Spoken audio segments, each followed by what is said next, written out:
Assalamualaikum dan salam sejahtera. Anda sedang menyaksikan program Bina Upaya Guru, iaitu sebuah program yang menelusuri kerjaya seorang guru sama ada mengajar di sekolah, menjadi pensyarah atau menceburi bidang pentadbiran.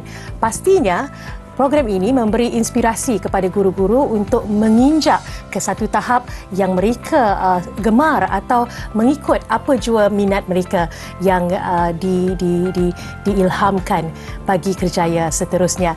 Jadi pada hari ini saya bawakan satu topik yang cukup istimewa untuk dibincangkan di studio Didik TV, iaitu kepimpinan instruksional. Apakah kepimpinan instruksional? Yuyu pun tertanya-tanya apakah yang akan dikupas pada episod kali ini, dan pastinya kami bawakan dua tetamu yang cukup istimewa bagi merungkai dengan lebih lanjut soal kepimpinan instruksional. Bersama saya pada hari ini adalah Puan Norihan binti Azizan, pensyarah cemerlang Institut Aminuddin Baki, Cawangan Utara KPM. Assalamualaikum Puan. Waalaikumsalam warahmatullahi. Selamat datang ke studio Didik TV. Dan Dr. Kalai Selvan Arumugam, Ketua Jabatan Penilaian dan Pentaksiran Institut Aminuddin Baki, Cawangan Utara. Salam sejahtera. Salam apa khabar sejahtera. Doktor? Baik, bagus. Okay. Yeah. Jadi kita harap tetamu-tetamu kita sihat dan bersedia untuk merungkai dan memberikan penjelasan sejelas-jelasnya kepada penonton Bina Upaya Guru pada hari ini. Jadi Puan Norihan, seorang pensyarah cemerlang Institut Aminuddin Baki, saya ingin bertanya, salah satu aspek yang penting untuk memastikan kemenjadian murid khususnya dari segi kepimpinan adalah bagaimana kita manuver atau bawa mereka agar mereka mempunyai ciri-ciri kepimpinan yang boleh menjadi contoh kepada para pelajar lain. Boleh Puan jelaskan apakah sebenarnya kepimpinan instruksional? Okey, terima kasih. Sebenarnya kepimpinan instruksional ini adalah satu bidang utama yang kita bawa di Institut Aminuddin Baki, kerana ia merupakan satu bidang utama ataupun tugas utama pemimpin-pemimpin di sekolah untuk mereka memastikan kemenjadian murid dari segi kurikulum itu sendiri. Kenapa kepimpinan instruksional? Kerana kalau kita tengok daripada definisi ataupun konsep yang dikemukakan oleh kepimpinan instruksional ni, kita banyak membawa definisi yang berkaitan dengan apakah pemimpin sekolah itu perlu laksanakan dan bagaimana mereka cakna ataupun ambil peduli tentang pengajaran guru, pembelajaran murid dan seterusnya, bagaimana membangunkannya. Dan satu lagi, bagamana mereka membina suasana pembelajaran di sekolah supaya PDP dapat berjalan dengan lancar.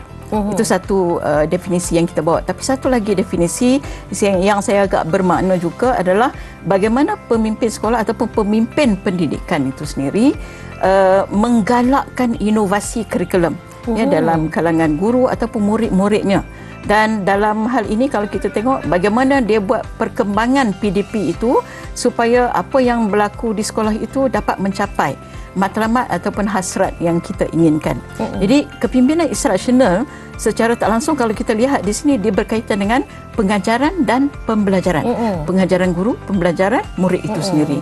Jadi banyak yang kita lihat kepimpinan instruksional dilaksanakan di sekolah ataupun institusi pendidikan seperti matrikulasi, IAB sendiri dan juga di IPG. Nah, itu dia, pengajaran dan pembelajaran sama-sama berkait rapat dan memerlukan antara satu sama lain untuk memastikan kemenjadian seorang murid. Yuyu pun tertarik juga apabila Puan Norihan sebut tentang inovasi kurikulum sebentar tadi. Memang sesuatu yang amat diperlukan. Namun apa yang Yuyu terfikir, Puan, bagaimanakah sebenarnya kepimpinan instruksional yang dilaksanakan oleh IAB mampu menyokong program-program oleh Kementerian Pendidikan Malaysia? Tapi sebelum saya masuk kepada menyokong tu, mungkin saya ingin kupas sedikit dari segi kepimpinan instruksional yang kami bawa. Jadi kalau dilihat dari segi kepimpinan instruksional, peranan dulu kita lihat sebab IAB ni adalah pusat latihan kepada pemimpin-pemimpin pendidikan. Jadi peranan yang kami hasratkan dalam membawa kepimpinan instruksional ni adalah supaya yang pertama sekali mereka tahu apakah visi misi mereka. Maknanya apakah matlamat yang mereka ingin capai. Especially bila kita sebut tentang kepimpinan kurikulum di sekolah, sebab dia berkait dengan instruksional itu sendiri.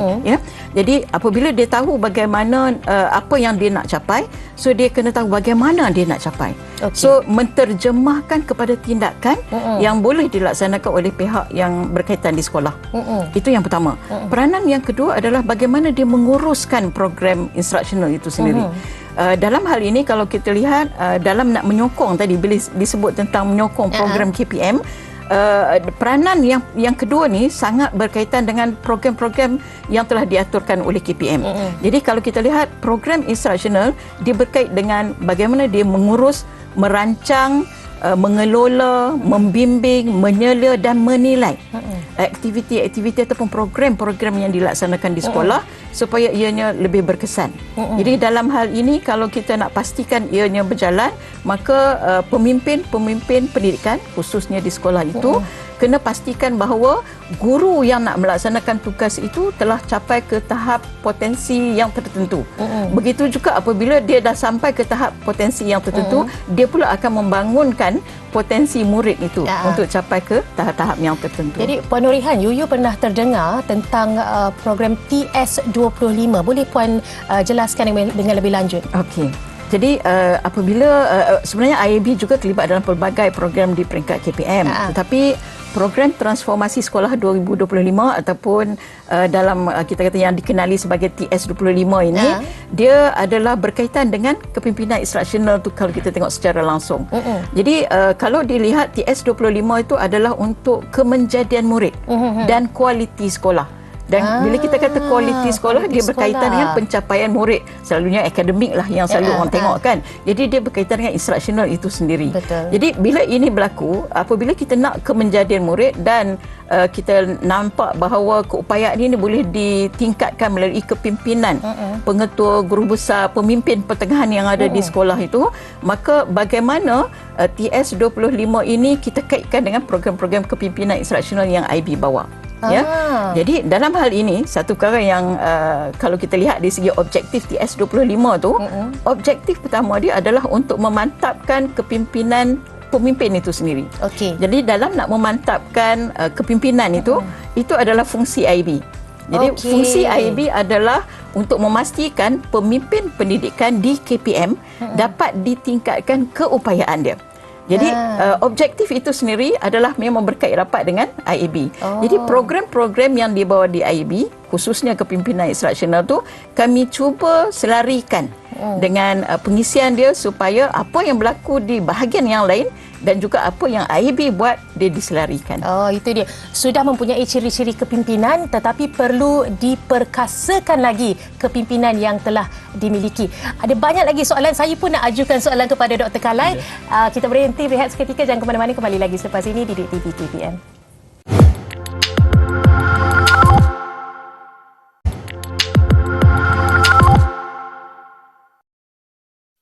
Anda masih menyaksikan Bina Upaya Guru di TV KPM dan pastinya saya masih lagi ditemani dengan dua tetamu istimewa iaitu Puan Nurihan dan juga Dr. Kalai. Okey semua?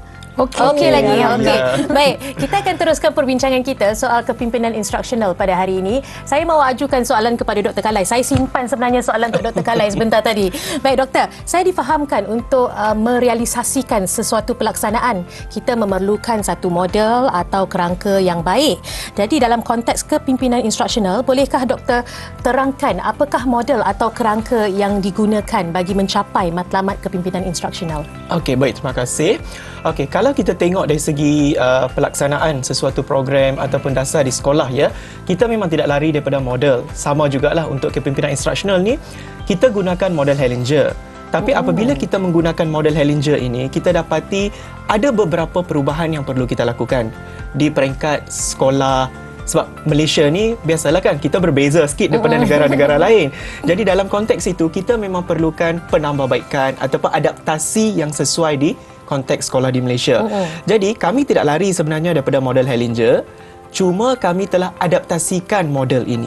Kami telah adaptasikan model ini seperti yang kita bincangkan tadi, iaitu dengan selaras dengan pelaksanaan TS25. Sebab TS25 ni sebenarnya dia telah membawa kepada konsep pembelajaran bermakna, iaitu PDP ni sangat penting. Tak boleh lari daripada PDP. Kalau pemimpin instruksional ni memang dia takkan lari daripada PDP.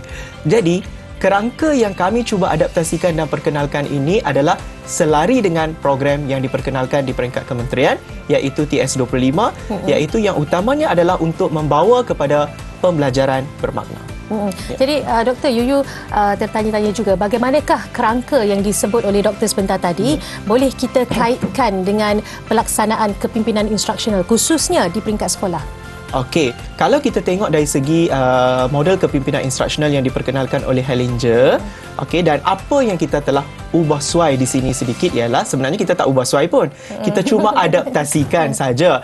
Kita telah bawa kepada 6 komponen utama ke dalam model ini, iaitu selari dengan program dan juga dasar-dasar yang diperkenalkan di peringkat Kementerian Pendidikan Malaysia.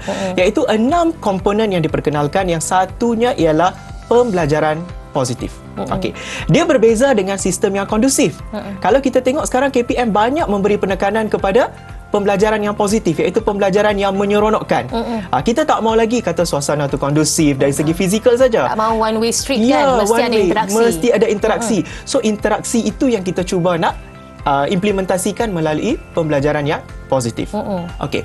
Kalau kita tengok komponen yang kedua, selari juga. Yang ini pun selari juga dengan sekolah TS, iaitu kita telah memperkenalkan KMR ataupun kemahiran mereka bentuk.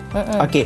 Jadi apa yang kita cuba nak tekankan di sini ialah sebagai seorang pemimpin instruksional yang memberi perhatian kepada aspek pembelajaran di dalam bilik darjah, mereka harus membimbing, melatih guru-guru dan membangunkan guru-guru mereka untuk menyediakan satu rancangan pengajaran yang menyeronokkan. Betul. Jadi KMR tu dia akan support untuk pembelajaran yang menyeronokkan. You nak tarik sikit daripada jawapan Dr. Kalai tu. Bagaimana KMR ni ataupun kita cakap pembelajaran menyeronokkan, bagaimanakah kita sedia maklum kan dasar utama KPM adalah untuk pentaksiran bilik darjah. Bagaimana kita nak kaitkan, Doktor? Ya, itu yang saya nak cuba tekankan dalam komponen yang ketiga, iaitu pentaksiran bilik darjah. Kalau kita tengok sini KPM telah banyak mengutarakan tentang cadangan atau idea untuk memperkasakan pentaksiran bilik darjah. Kalau kita tengok dalam kerangka yang diperkenalkan di peringkat AAB ini juga, pentaksiran bilik darjah telah diberi keutamaan, iaitu kita nak memastikan setiap guru di sekolah, pemimpin instruksional dapat melatih guru-guru di sekolah dan menyediakan guru-guru di sekolah ini sebagai seorang yang pakar dalam pentaksir. Bukan saja sebagai seorang pengajar, tetapi guru sekarang dia kena ada pembangunan kompetensinya dalam bidang pentaksiran. Guru bukan masuk kelas mengajar saja, dia boleh mentaksir, melakukan penambahbaikan, mengambil tindakan susulan kepada anak muridnya. Sebab itu kalau kita tengok dalam kerangka ini, komponen yang ketiga pentaksiran bilik darjah ini telah diberi penekanan, iaitu sebagai pemimpin instruksional, pemimpin harus bangunkan guru-guru dari segi penggunaan strategi, penggunaan kaedah yang sesuai supaya membolehkan guru-guru itu menggunakan strategi-strategi pentaksiran yang berkesan dan berupaya untuk membangun murid-muridnya. Itu dia maksudnya guru yang telah terlatih melatih guru yang lain. Seterusnya guru itu pula memastikan murid-murid sama mempunyai sikap-sikap kepimpinan instruksional ini juga ya. Itu dia. Terima kasih Dr. Kalai di atas penjelasan yang diberikan, Puan Nurihan juga. Kita berhenti berehat seketika, kembali lagi selepas ini di Bina Upaya Guru Didik TV KPM.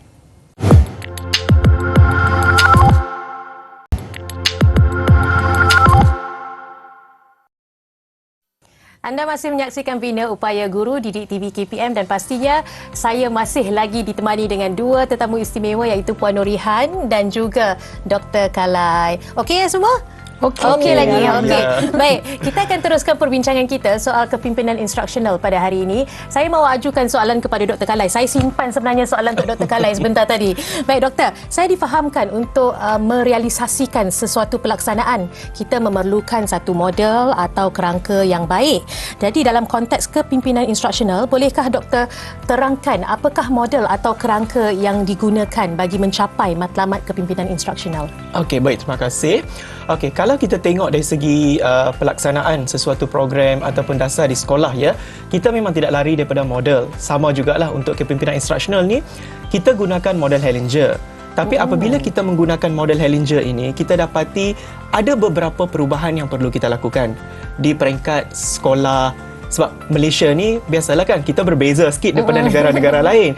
Jadi dalam konteks itu, kita memang perlukan penambahbaikan ataupun adaptasi yang sesuai di konteks sekolah di Malaysia. Jadi kami tidak lari sebenarnya daripada model Hellinger, cuma kami telah adaptasikan model ini. Kami telah adaptasikan model ini seperti yang kita bincangkan tadi, iaitu dengan selaras dengan pelaksanaan TS25.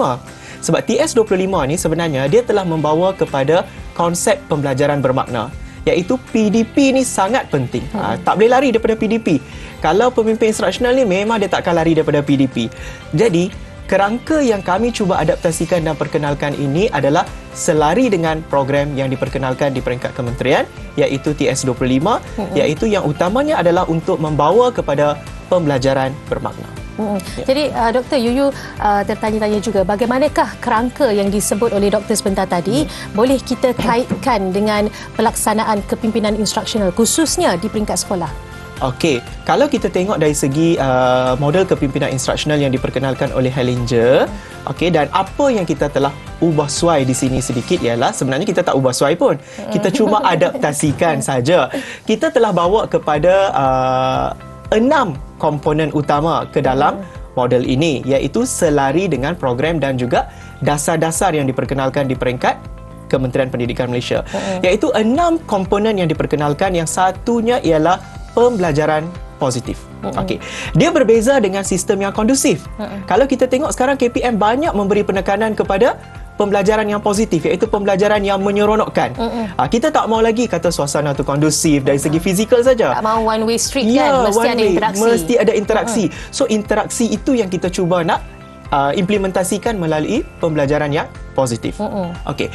Kalau kita tengok komponen yang kedua, selari juga. Yang ini pun selari juga dengan sekolah TS, iaitu kita telah memperkenalkan KMR ataupun kemahiran mereka bentuk. Okey. Jadi apa yang kita cuba nak tekankan di sini ialah sebagai seorang pemimpin instruksional yang memberi perhatian kepada aspek pembelajaran di dalam bilik darjah, mereka harus membimbing, melatih guru-guru dan membangunkan guru-guru mereka untuk menyediakan satu rancangan pengajaran yang menyeronokkan. Betul. Jadi KMR tu dia akan support untuk pembelajaran yang menyeronokkan. You nak tarik sikit daripada jawapan Dr. Kalai tu. Bagaimana KMR ni ataupun kita cakap pembelajaran menyeronokkan, bagaimanakah kita sedia maklum kan dasar utama KPM adalah untuk pentaksiran bilik darjah. Bagaimana kita nak kaitkan, Doktor? Ya, itu yang saya nak cuba tekankan dalam komponen yang ketiga, iaitu pentaksiran bilik darjah. Kalau kita tengok sini KPM telah banyak mengutarakan tentang cadangan atau idea untuk memperkasakan pentaksiran bilik darjah. Kalau kita tengok dalam kerangka yang diperkenalkan di peringkat AAB ini juga, pentaksiran bilik darjah telah diberi keutamaan, iaitu kita nak memastikan setiap guru di sekolah, pemimpin instruksional dapat melatih guru-guru di sekolah dan menyediakan guru-guru di sekolah ini sebagai seorang yang pakar dalam pentaksir. Bukan saja sebagai seorang pengajar, tetapi guru sekarang dia kena ada pembangunan kompetensinya dalam bidang pentaksiran. Guru bukan masuk kelas mengajar saja, dia boleh mentaksir, melakukan penambahbaikan, mengambil tindakan susulan kepada anak muridnya. Sebab itu kalau kita tengok dalam kerangka ini, komponen yang ketiga pentaksiran bilik darjah ini telah diberi penekanan, iaitu sebagai pemimpin instruksional, pemimpin harus bangunkan guru-guru dari segi penggunaan strategi, penggunaan kaedah yang sesuai supaya membolehkan guru-guru itu menggunakan strategi-strategi pentaksiran yang berkesan dan berupaya untuk membangun murid-muridnya. Itu dia, maksudnya guru yang telah terlatih melatih guru yang lain, seterusnya guru itu pula memastikan murid-murid sama mempunyai sikap-sikap kepimpinan instruksional ini juga ya. Itu dia. Terima kasih Dr. Kalai di atas penjelasan yang diberikan, Puan Nurihan juga. Kita berhenti berehat seketika, kembali lagi selepas ini di Bina Upaya Guru Didik TV KPM.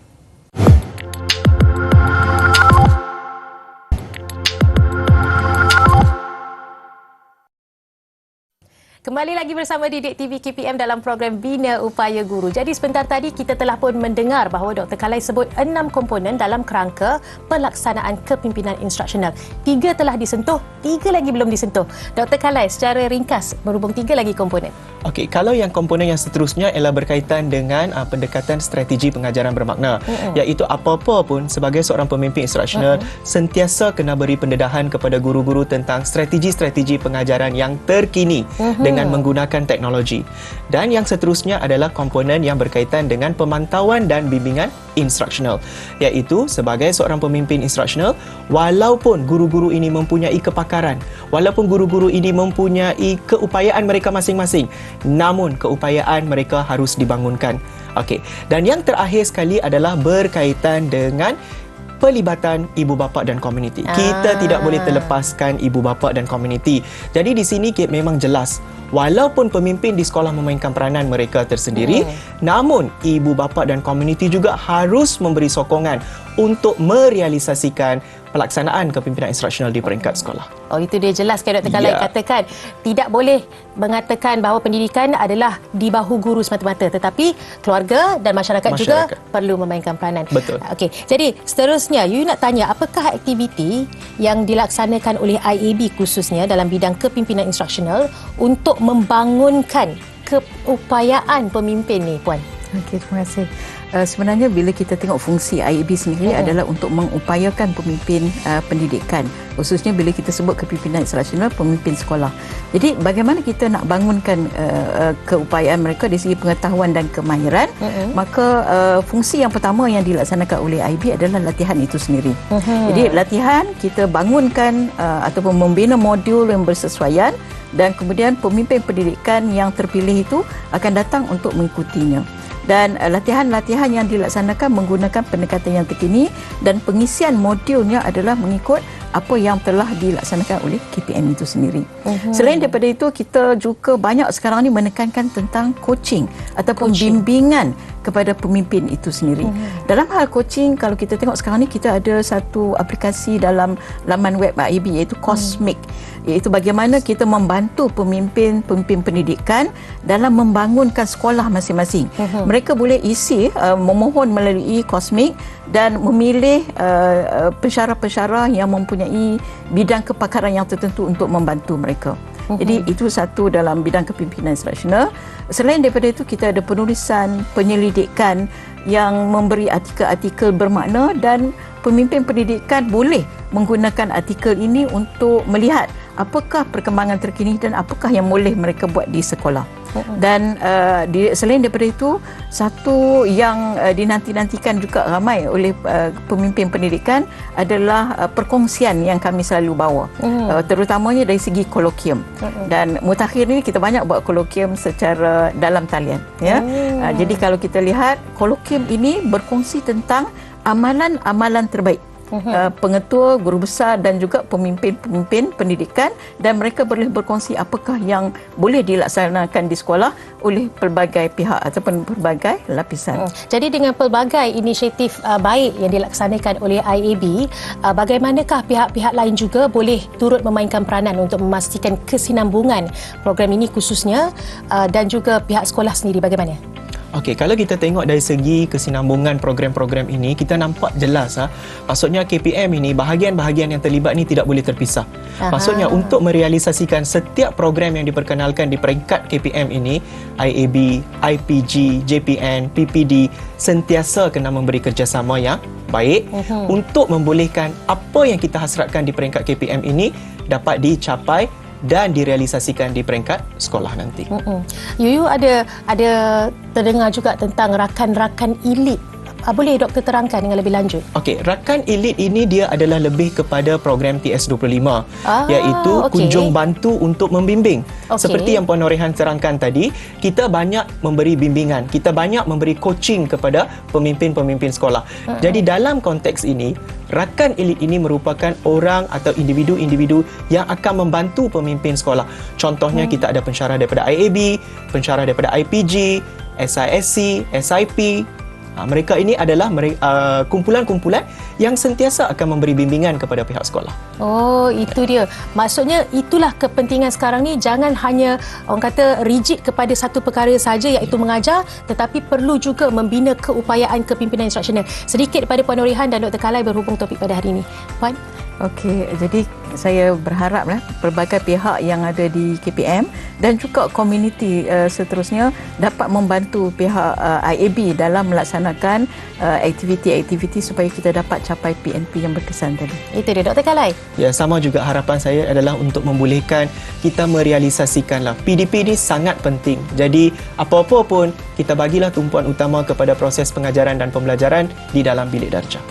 Itu dia daripada Dr. Kalai dan juga Puan Puan Nurihan. Saya ucapkan terima kasih kepada tetamu kita pada hari ini yang sudi hadir di studio Didik TV. Jadi kalau Yuyu boleh rungkai di sini, kalau silap boleh tegur ya.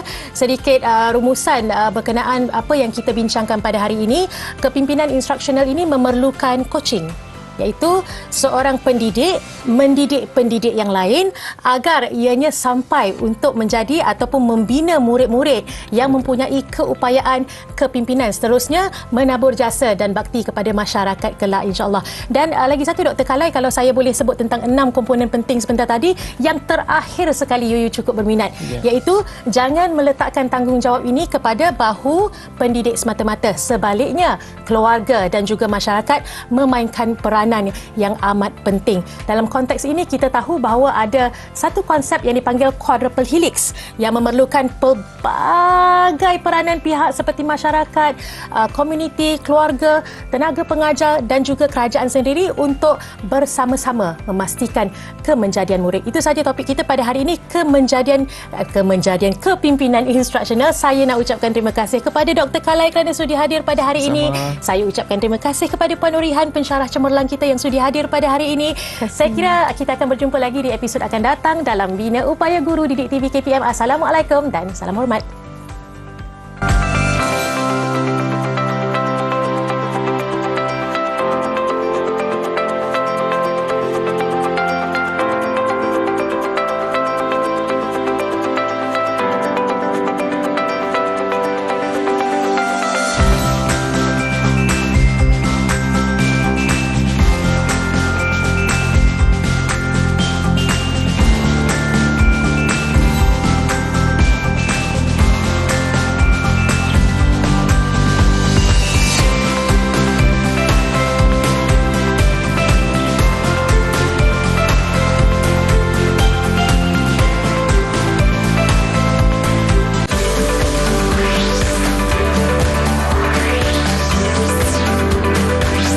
Didik TV KPM